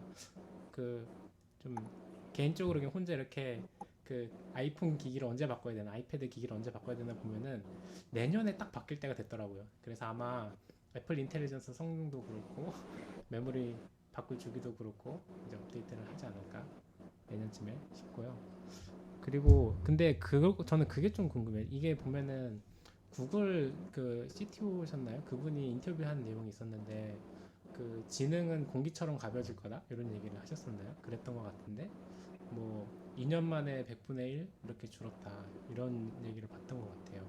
그러니까 지금 들어가는 그 핸드폰에 들어가는 AI 모델들도 계속 만약에 이런 추세로 100분의 1씩 계속 가벼워진다면 음, HBM이 필요하지 않을 수도 있지 않을까? 이런 생각도 좀 조심스럽게 들고요. 그래서 이건 잘 모르겠습니다. 근데 관건은 퀀타이제이션을 어디까지 할 수 있을까? 이미 할 만큼 한 것 같은데 거의 뭐 8빗 수준까지 줄이고 4빗까지 줄이고 하면 원빗은 완전히 그냥 너무 안 나올 것 같고 이미 그 부분은 극한으로 간 게 아닌가 싶기도 한데, 어떻게 이거를 이제 아까 혜준님께서 말씀하셨던 대로 튜닝을 어떤 방식으로 계속 업데이트를 해서 그걸 줄이냐 이런 게 또 중요할 것 같고, 네 그렇습니다. 생각보다 그 트리나리가 이제 -1, 0, 1 세 가지로 한 게 있어요. 그러니까 1.58비트라고 로그 2가 숫자 2에 3 하면은 1.58이거든요. 그래서 1.58비트라고 홍보한 논문이 있는데 그거대로 요즘 그게 그쪽 이제 리서치 그 결에 이제 엔지니어링이 좀 잘 됐는데 성능이 괜찮아요. 아 그러니까 생각보다 괜찮아요. 1.58비트예요? 예. 여러 이제 자연어 처리 그니까 되게 조금 더 이제 하드한 이제 태스크에서 예를 들어서 79점이면 74점 정도 떨어져요. 그러니까 그렇게 막 많이 차이가 나지 않아요. 물론 이제 그러니까 더 실생하면 뻥날 수도 있겠죠. 이상한 소리 뱉고 약간 그럴 수 있는데 생각보다 괜찮다. 그리고 작은 모델을 풀 프레시전으로 하는 것보다는 지금 이미 아는 거는 당연히 큰 모델을 프레시전 낮춰서 해보자. 뭐 약간 이런 방향이긴 해요. 네. 그리고 이제 아시다시피 이제 -1, 0, 1이면은 물론 모든 이제 트랜스포머 레이어의 모든 부분은 아니지만 적어도 많은 부분이 그렇게 바뀌면은 곱셈 연산 필요 없고 덧셈 연산만 필요하다는 소리거든요. 그거는 이제 -1 빼기 0 아무것도 안 하기 1 더하기니까 덧셈 연산으로만 빨리 하겠다 뭐 이런 얘기거든요. 결국에는 -1, 0, 0, 1이라는 게. 그래서 잘 모르겠어요. 근데 이 부분은 지금까지 한 역사로 봤을 때 되게 리니어하게 어, 충분히 우리가 원하는 데까지 손안에 있는 디바이스가 처리해 줄 수 있을 거라고 생각을 해요. 그 3년 안에는 아마 3, 4년 안에는 제 생각에는 우리가 지금 성능 되게 좋다라고 하는 GPT-4 터보 혹은 5 정도 수준 녀석이 아마 비싼 핸드폰에 들어가지 않을까라고 합리적으로 생각해 볼 수 있을 것 같아요. 그 이제 모델 사이즈랑 이런 거를 이렇게 플러팅을 이렇게 해보면 막 대충 맞는 것 같습니다. 네. 네. 그리고 이제 뭐 사람들 찍어 놓은 게 1.5년 지나면은 그 이제 프라이어티 사이드에서 그러니까 오픈AI나 안트로피나 회사에서 만든 모델을 이제 라마라든지 학계에서 오픈 소스 모델이 있는데 오픈 소스 모델이 그 성능을 1.5년 지난 뒤에 따라잡는다 뭐 이런 통계를 내긴 하더라고요. 그래서 대충 맞는 것 같습니다. 네. 그러면 이제 또 제 질문도 많은데요. 다 하시기엔 시간이 좀 이제 빠듯할 것 같고 몇 개만 해주셔도 감사하겠습니다. 아 그리고 이제 그 업스테이지 얘기가 나왔는데 업스테이지 네 이거 되게 재밌는 얘기. 업스테이지는 제 생각에는 잘하는 분들 있는데 좀 뻥튀기가 많은 그 악질 기업이 되어 버렸어요. 그러니까 이상한 태스크 아무도 신경 안 쓰는 태스크 만들어서 거기 엄청 튜닝하고 우리 이겼다 니네도 이겨봐 약간 이런 느낌이 돼버렸고 뭐 어쩔 수 없다고 생각해요. 자원도 적고 뭐 인력도 적으니까요. 근데 어쨌든 되게 잘하긴 하는데 그래도 이제 PLM부터 꼽진 않아서 한계가 좀 있습니다. 잘하긴 해요. 그리고 네이버도 잘했는데 네이버는 사실 저희한테 오픈소스 모델이나 모델 성능 자체는 저희한테 밀려버렸어요. 저로서는 좀 충격이죠. 왜냐하면 네이버가 이 지역의 전통의 강자인데 근데 들어보니까 걔네 그분들의 이제 다양성이 좀 달라요.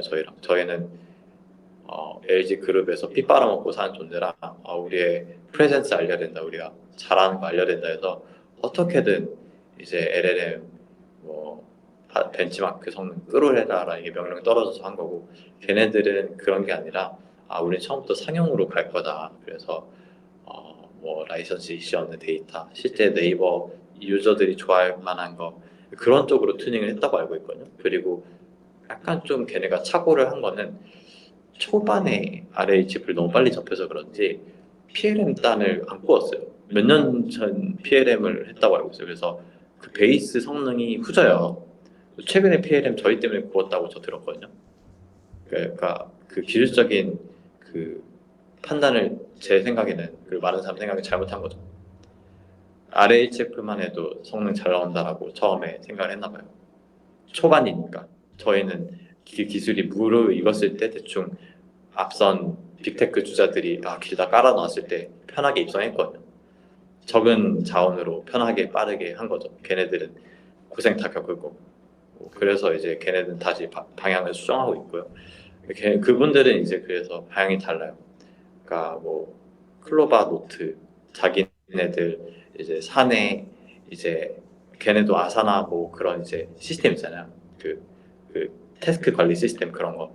그러니까 라인웍스라든지 거기에 실제로 적용해보는 약간 그런 실험 그런 서비스적인 것들을 하고 있다고 알고 있어요. 근데 그게 실제로 도움이 될까 하면은 전 잘 모르겠어요. 그래서 어쨌든 그런 돈 되는 그런 이제 실질 실용적인 걸 하고 있고 저희는 실용과는 살짝 먼. 근데 어쨌든 성능 끌어라고 그리고 사내적으로는 이제 챗 엑사원이라고 베타 서비스 이미 있어요. 그래서 챗GPT처럼 LG 임직원들이 쓸 수 있게 해서 데이터 모으고 있거든요.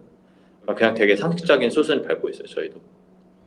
그래서 저희는 좀 돈을 약간 거기보단 좀 압박이 조금 덜한 것 같긴 해요. 근데 어쨌든 압박이 항상 있어요.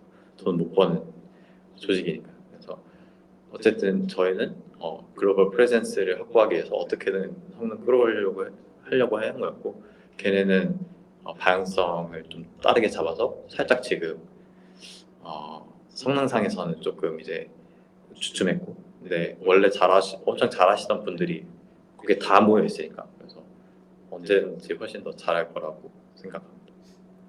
그 약간 그룹에 속한 조직이냐 아니냐도 좀 중요한 것 같아요. 그러니까 LG는 이제 그룹사에서 만약에 이걸 사용하게 되면 그러니까 일단 보안 문제가 너무 민감하잖아요. 다 맞아요. 하고 싶은데 삼성, SK, LG 다 다 쓰죠. 똑같은 문제. 그룹이 있는 데는 다 하는 것 같아요. 자기네들 자체적으로 개발해서 좀 네. 자기네 회사에 맞게 파인 튜닝도 다 해서 거기에 맞는 워크를 잘 수행할 수 있게 그렇게 하고 있는 것 같아요.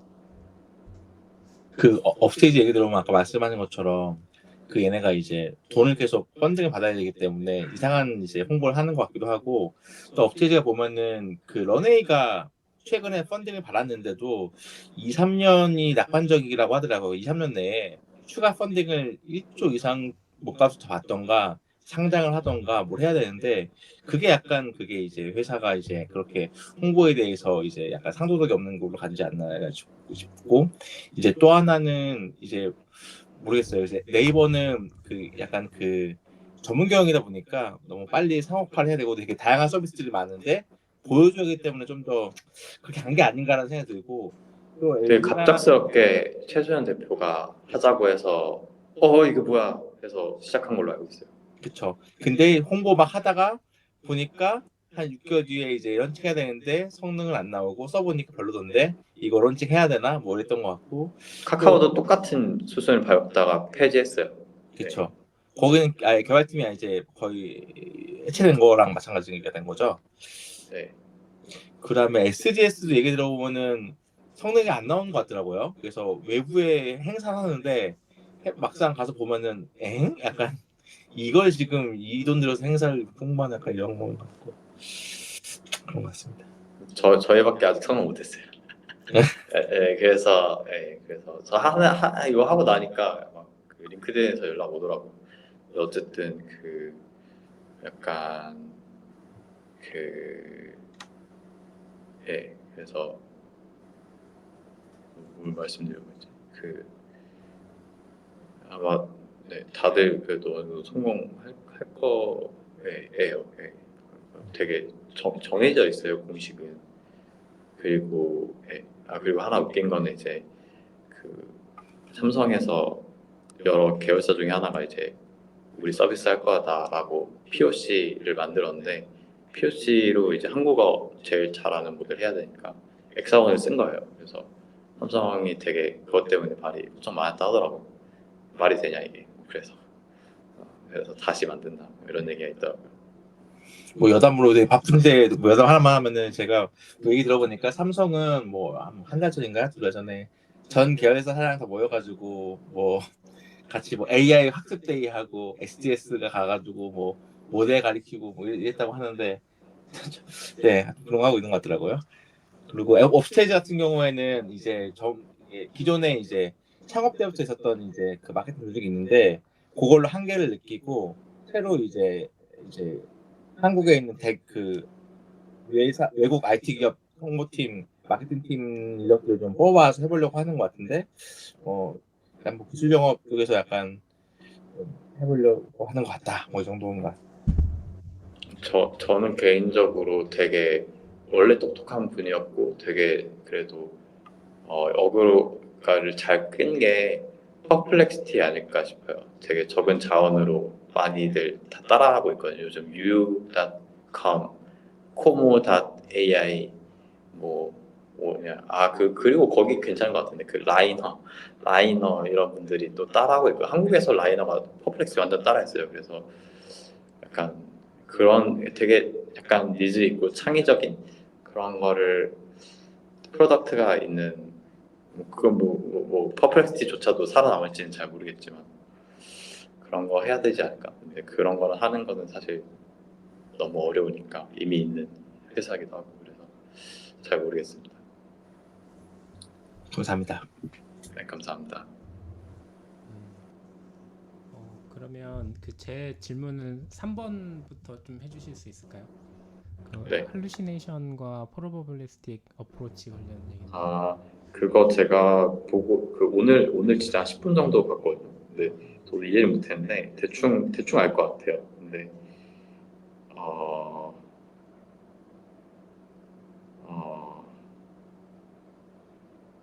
네, 결국엔 그거 같아요.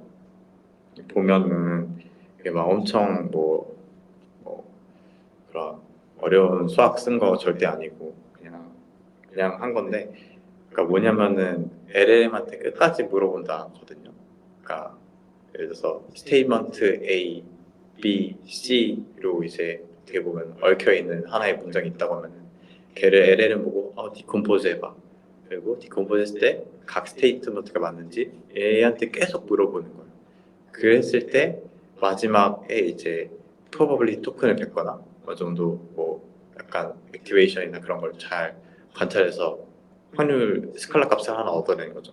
그렇게 해서 그냥 이제 약간 고전식으로 약간 확률 이제 뭐 포스테리어 같은 거 계산해가지고 뭐 HMM 같은 거 생각해서 이제 맨 원래 스테이트먼트인 페런트 노드에가 맞을 확률을 되게 좀 어떻게 보면은 휴리스틱하게 약간 좀 확률적으로 구하고자 하는 노력이 있고 저는 그 노력 자체는 당연히 워킹을 한다고 생각해요. 그 논문에도 나와 있고 왜냐면은 약간 좀 이제 그런 것 같아요. 약간 어, 되게 직관적인 얘기인 것 같긴 한데 사람도 예를 들어서 어떠한 답이 있어요. 근데 그 답을 처음부터 알고 있는 건 아니잖아요. 근데 그 답을 향하기 위한 여정을 스크래치 패드, 노트패드에 계속 적잖아요. 그러니까 사람들이 이미 알고 있는 정보인데도 사람은 어디 밖에 제너레이션을 해야 되잖아요. 그 제너레이션을 해서 그 패스로 이루어지는 뇌 안의 통로로 가야 되잖아요. 거기까지 이루어지는 그 여정을 위해서 저는 노트를 쓴다고 생각이 들거든요. 똑같은 짓을 그냥 팩츄얼리티 체크할 때도 LLM한테 물어봤다. 그리고 당연히 뭐 COT 하듯이 뭐 팩츄얼리티를 COT로 해도 효과가 있겠다 정도 느꼈습니다. 그래서 효과 있겠다. 근데 이제 그 환영님께서 혹시 이런 걸 생각하는지 모르겠지만 예를 들어서 뭐 정보 이론적인 아니면은 이 개개인의 뉴런의 그런 이제 특정한 이제 수학적인 성질을 이용해서 찾았다는 절대 아닌 논문인 것 같아요. 그냥 COT스러운 계속 캠프가 보니까 대충 성능 올라왔다. 이게 보면은 성능 엄청 막 드라마틱하게 올라간 것도 아니더라고. 그래서 약간 COT스러운 접근법이라고 생각하시면 되지 않을까 싶습니다. 저 관련해가지고 저번부터 궁금했던 건데, 그 헐루시네이션을 해소하는 방법도 그냥 모델을 계속 써가지고 그 답변의 모순을 이끌어낸 다음에 다시 제대로 된 헐루시네이션이 없는 답을 만들어내는 거라고 이해할 수 있는 거잖아요, 지금? 그 논문이요? 예, 지금 환영님께서 말씀하신 제가 그 논문이요? 논문을 잘 모르겠어요. 저는 그 논문이 할루시네이션인지 아닌지 디텍트하는 부분까지 봤는데 네. 할루시네이션을 일부러 유도해서 데이터셋을 만드는 그 부분은 사실 제가 논문을 정확히 읽진 않아서 사실 못 봤어요. 그럼 환영님 대충 제가 말한 게 맞나요? 헐루시네이션을 없애는 알고리즘이라고 할 수 있나요? 없앤다기보다는 이제 네.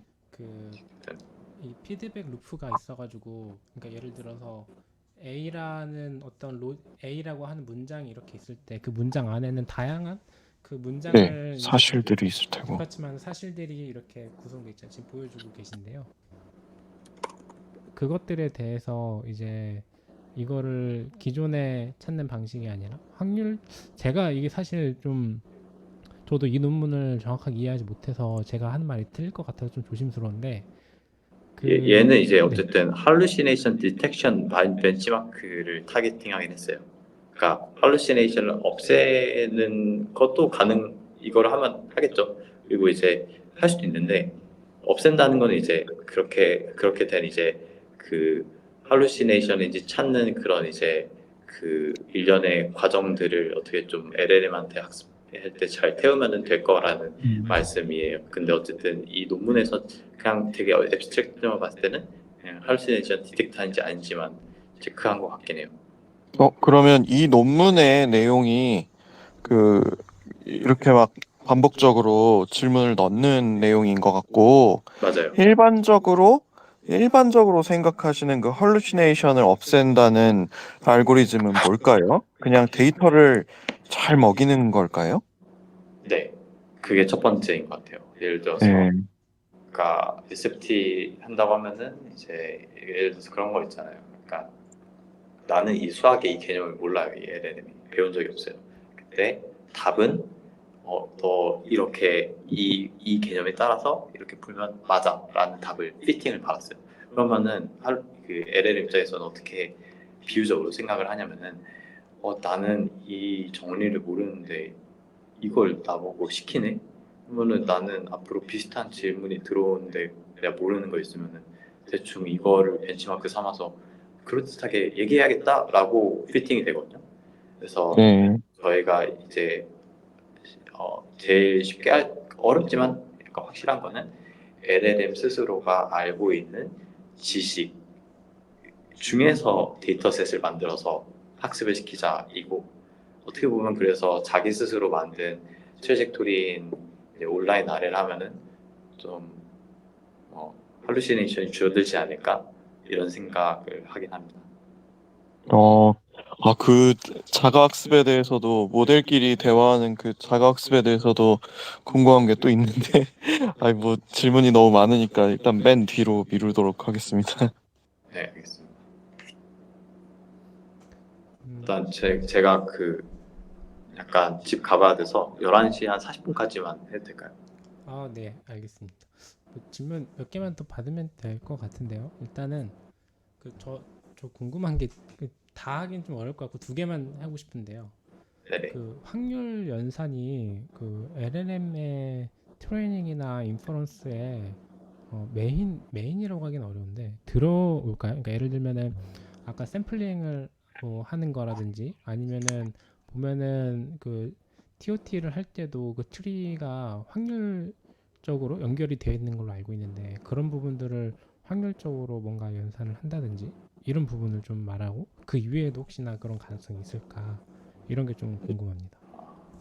저 진짜 이거는 진짜 잘 모르겠어요. 제가 지식이 일단 부족해서. 그리고 뭐 그냥 그래도 노력해서 생각을 하자면은 저희가 그냥 많은 이제 딥러닝 모델을 학습한다고 했을 때 그 학습하려고 하는 알고리즘을 설계할 때 그 알고리즘 설계에서 많은 그 확률의 가정을 두고 알고리즘을 많이 짜고 그런 알고리즘이 논문에 많이 나오거든요. 예를 들어서 뭐 뭐 멀티웨이 클래시피케이션 혹은 이제 뭐 그러니까 원핫 뭐 이제 원핫 아웃풋이 답이고 그 답에 맞는 예를 들어서 5개의 로직 그러니까 5개의 숫자를 내뱉는 게 학습된 딥러닝이 있다고 한다면은 그 5개의 그 이제 값이 있으면은 그 5개의 값을 각각 뭐 소프트맥스 그러니까 이제 익스포넨트 함수를 태워서 그 익스포넨트 값들의 합분의 각 익스포넨트 값을 이제 그 5개 중에 하나가 뽑힐 확률로서 계산을 하게 돼요. 그러니까 아시다시피 그 LLM에서 있어서 확률 학습은 되게 디터미니스틱한 거죠. 어떻게 보면은 그냥 이게 확률이야. 그래서 이거를 한번 피팅해 보겠니? 뭐 약간 이 정도인 것 같아요. 그래서 사실 뭐 확률 비트, 약간 이 비트가 이 값도 가질 수 있고 저 개념을 잘 이해인지 모르겠어요. 근데 이 값도 가질 수 있고 저 값도 가질 수 있고 그런 거는 솔직히 잘 모르겠고 다만 제일 비슷한 딥러닝에서의 컨셉은 드롭아웃이 아닐까 싶네요. 약간 되게 스태티스틱하게 이 뉴런이 다음 스텝에는 0이 될 수도 있고 아니면은 대부분의 확률로는 원래의 값을 가질 수도 있어. 약간 그런 스토캐스티시티를 이제 줘서 뭐 언설틴티를 찾는다거나 모델이 아니면은 드롭아웃을 한다거나 그런 거밖에 저는 떠오르지가 않은데 아마 미래에는 만약에 그리고 충분히 통찰력 있는 사람이 있다면은 아마 뭐 현님께서 말씀해주신 그런 피비트 같은 거를 적용할 만한 건덕지는 정말 충분히 있지 않을까 싶어요.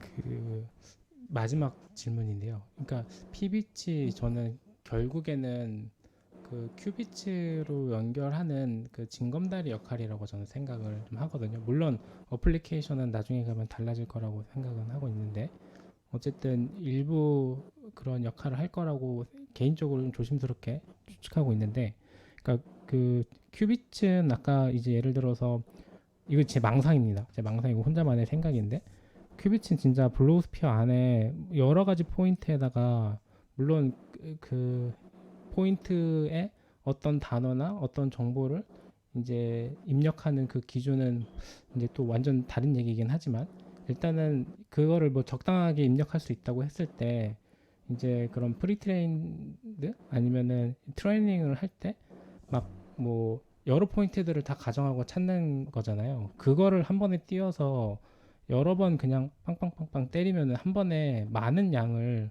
학습해서 이제 실제 어떻게 연산됐는지는 모르겠지만 이제 값을 찾아가는 연산을 나중에 양적 컴퓨터가 할 수도 있지 않을까? 이거 좀 조심스럽게 생각하거든요. 좋은 아이디어 같아요. 되게 충분히 가능성이 있는 것 같고 만약에 그러니까 그거잖아요. 어쨌든 되게 기본적인 관념은 이제 로스 서페스 위에 최적점을 찾는 거다. 되게 엄청나게 많은 차원의 로스 서페스 위에서 그리고 그 최적점을 그레디언트 세트를 통해서 최적점을 찾아내려고 노력한다라는 그런 이제 아이디어가 기본이라고 한다면은 근데 지금은 사실 그 최적점을 찾아가기 위한 그 패스를 하나만 그릴 수가 있잖아요. 근데 그게 아니라 로스 서페이스 위에 엄청나게 많은 숫자의 점을 스캐터 해놓고 그 각각의 점들이 뭐 예를 들어서 약간 답을 각자 찾아가거나 아니면 협동해서 찾아가거나 뭐 약간 그런 식으로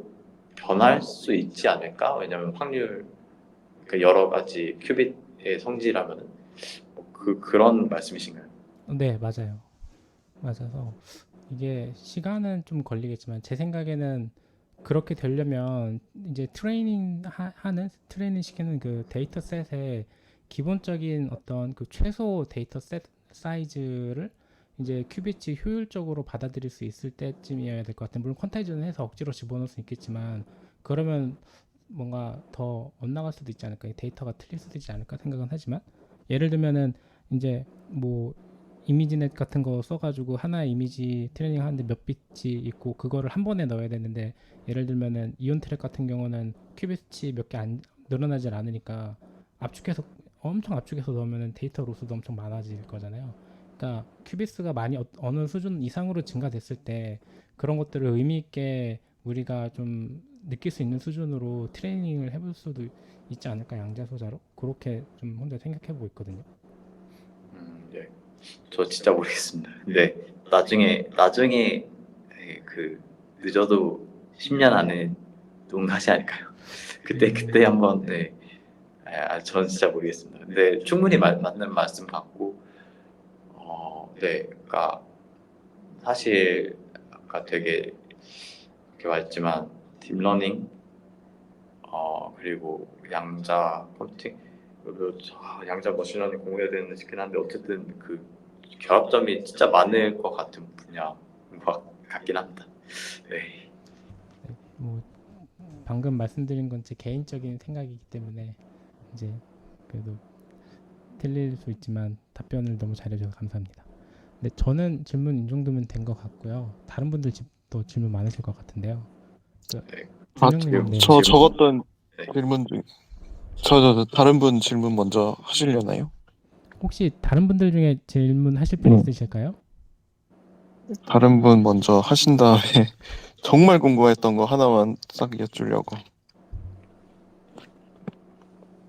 네, 그럼 제가 먼저 한번 여쭤보겠습니다. 제가 지금 RAG 프로젝트, 레그 프로젝트를 하나 하고 있는데 회사에서 네네. 그 결국엔 금융 데이터라는 건 굉장히 빠르게 생산이 되고 빠르게 소비가 되기 때문에 네. 파인 튜닝 같은 걸로는 잡아낼 수가 없다고 생각을 해요. 모델을 추론을 시킬 때. 네네. 그래서 RAG를 생각할 수밖에 없었는데 그 RAG와 파인 튜닝 모델에 대해서 그 추론 능력 차이가 어느 정도 나는 거라고 할 수 있을까요? 대략 뭐 현업자로서의 느낌? 뭐 성능에 그냥 수치를 뭐 말씀해 있긴 한데 주신다면? 그 일단 그러니까 한번 짚고 넘어가자면은 RAG도 파인 튜닝 다 거친 모델에 대해서 파인 튜닝 한 거거든요. RAG 향으로. 네, 벡터화 시켜가지고 그 벡터를 먹이는 거잖아요. 네네네. 근데 이제 그 벡터 시키고 먹인 다음에 그러니까 리트리버가 있고 그 다음에 그 리트리브된 다큐멘트 스니펫들을 네. 이제 그 하나의 LLM에 다 콘캣해서 태우거나 아니면 뭐 어떤 테크닉이든 어쨌든 기본적으로 다 네. 콘캣해서 태우는 그런 마지막 모듈이 있죠. 왜냐하면 답을 내놔야 되니까. 예. 그래서 리트리버는 이미 엄청나게 좋은 완성된 리트리버가 있다고 가정을 일단 해볼 때, 그러면은 이제 그 다음에 어그리게이터라고 불리는 이제 LLM이 있다고 할 수도 있는데, 그 어그리게이터를 그 어그리게이터 향으로 또 튜닝을 해야 돼요. 네, 그 파인 튜닝 끝난 모델을 또 이제 그 형으로 튜닝을 합니다, 보통. 그리고 이제 어떻게 하냐면은, 저도 이게 옆 팀에서 하고 있는 거라 되게 기초적인 개념 말고 엔지니어링적인 건 너무 다 달라가지고 잘 모르긴 하는데, 어쨌든 예. 리트리버가 있고, 그리고 그 리트리버에서 이제 도큐멘트를 갖고 와져 나서면 그 도큐멘트 중에서 되게 이 부분이 우리가 원하는 정보가 있을 것 같다라고 해서 도큐멘트 안에 스니펫을 뽑아내는 모델이 또 있어요. 그리고 네. 그 약간 그 그리고 이제 그 스니펫들 가운데 랭킹을 매기는 게 있어요. 그래서 그 랭킹 중에서 류랭커라고 해서, 예를 들어서 탑 100개가 뽑혔어요, 그 리트리버로. 근데 그 중에서 이제 약간 조금 수를 줄이는 거죠. 진짜 렐레벤트한 진짜 관련 있는 녀석만 찾겠다. 그래서 탑 10개를 뽑아요. 그 다음에 밑에는 다 버려요, 예를 들어서. 그러니까 랭커가 또 있어요. 랭커도 당연히 딥러닝 기반이고, 예. 그러니까 랭커로 이제 뽑혀져 나온 최종 탑 10개만 이제 어그리게이터 LLM의 인풋을 들어가는 거예요. 약간 그런 시스템이죠. 예.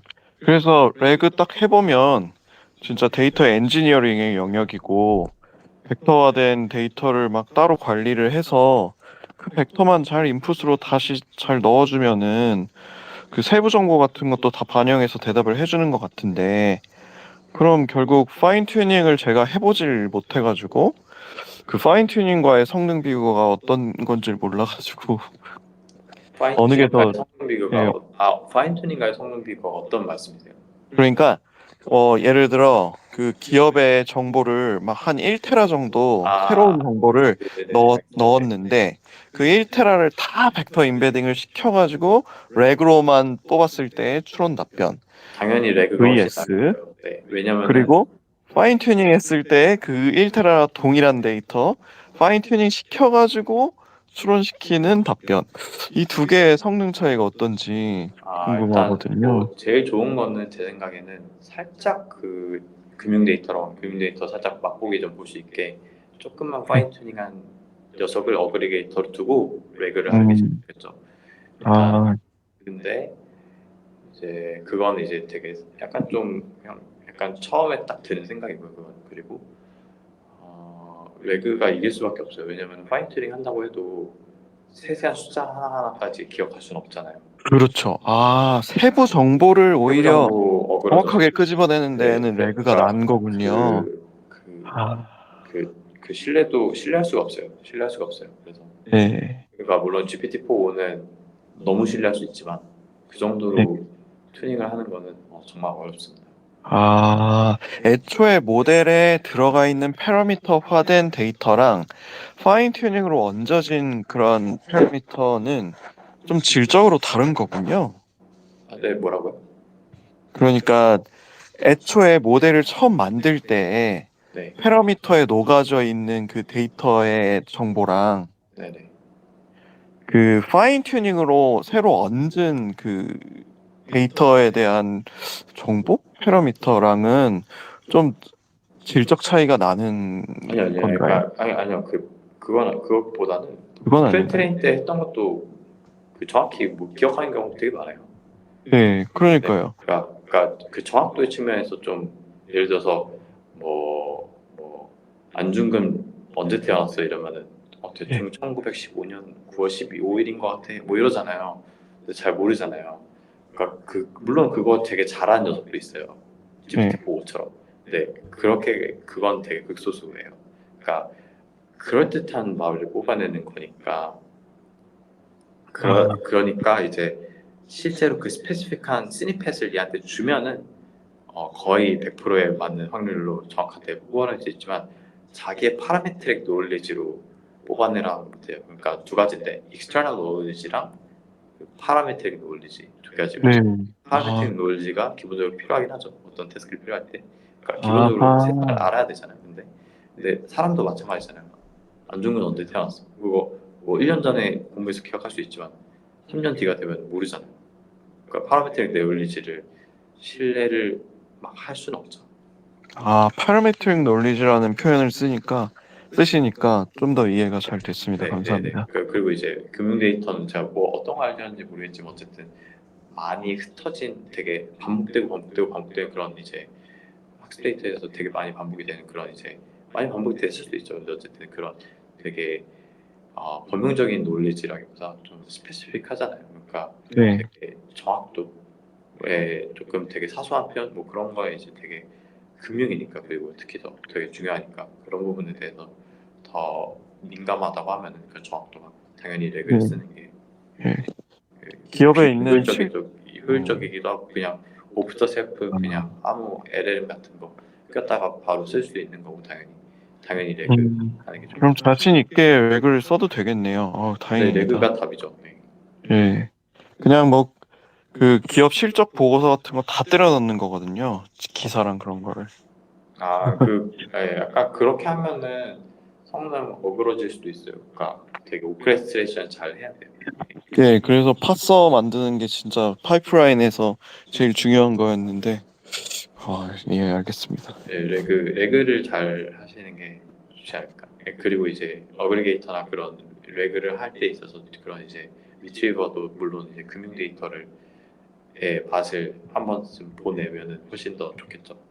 예, 저는 살짝씩만 각 모듈들을 튜닝을 하고 그 다음에 그걸로 그 모듈들을 레그를 하는 게 제일 좋지 않을까. 예, 그래서 GPT를 써가지고 벡터화 시키고, 그거를 또 뭐 리트리버 뭐 이런 걸 쓰는데, 어쨌든 성능은 잘 나오더라고요. 돈은 뭐 조금씩 뭐 쌓이긴 하지만. 다행입니다. 파이프라인도 막 설계해 놓고 뭐 벡터 DB도 달아 놓고 해서 쓰는데 한번 완성하면은 또 성능 보고를. 저는 이제 LLM을 만들긴 하는데 그 레그 같은 약간 조금 더 엔지니어링적인 쪽은 제가 들어만 봤지 일해본 음. 적이 없어요 사실은. 그래서 저는 되게 그러면 그냥 그러니까 LLM 그 본연의 그 모놀리틱한 베이스 모델을 만드는 사람이거든요. 음. 그래서 아, 사실 그 부분은 잘 모르긴 하는데 어쨌든 저희 옆 팀이 하는 거나 아니면 하는 이제 그 방향이나 그런 걸 보고 예. 생각을 하면 약간 이런 쪽이겠다 음. 말씀을 드리는 거예요. 그래서 예. 레그 전문가는 아니에요. 그러면 지금 말씀하신 옆 팀이라는 거는 그분들이 하는 거는 그 레그 그분들은 이제 관련된 벡터 임베딩 모델까지도 만드시는 거죠? 그렇죠. 엑사원에 벡터 네, 임베딩이 네. 되는 그 어쨌든 모델, 벡터화 네, 시키는 모델도 네네 만드시는 거죠? 맞아요. 아마 그럴 거예요. 그러니까 어쨌든 이제 예. 그 저희가 LLM 하잖아요. 네, LLM 베이스 모델이 성능이 일단 좋아지잖아. 그래야지 뭘 하든 성능이 좋으니까. 네, 아, 멸치 국물 맛있게 끓여야지 모든 요리에서 요리 맛이 좋듯이. 그래서 저는 이제 그 육수 내는 사람이고 그리고 다른 분들이 이제 그 육수로 엔지니어링해서 실제 돈 벌어 다니는 서비스 만드는 분들은 이제 옆 팀에 있고 네. 이긴 거죠. 예. 이 지금 답변하신 것 덕분에 4번도 이제 해결이 된 것 같습니다. 제 질문. 감사합니다. 감사합니다. 네. 네, 시간이 다 됐는데요. 40분이 됐네요. 그러면 그 늦은 시간까지 발표해 주시고 또 답변해 주신 혜주님 감사합니다. 아주 늦어서 이제 퇴근하시는 것 같은데요. 네네네. 네, 집에 조심히 귀가하시고 또 다음에 재밌는 톡 기대하겠습니다. 네, 네. 고생하셨습니다. 감사합니다. 수고 많으셨습니다. 네.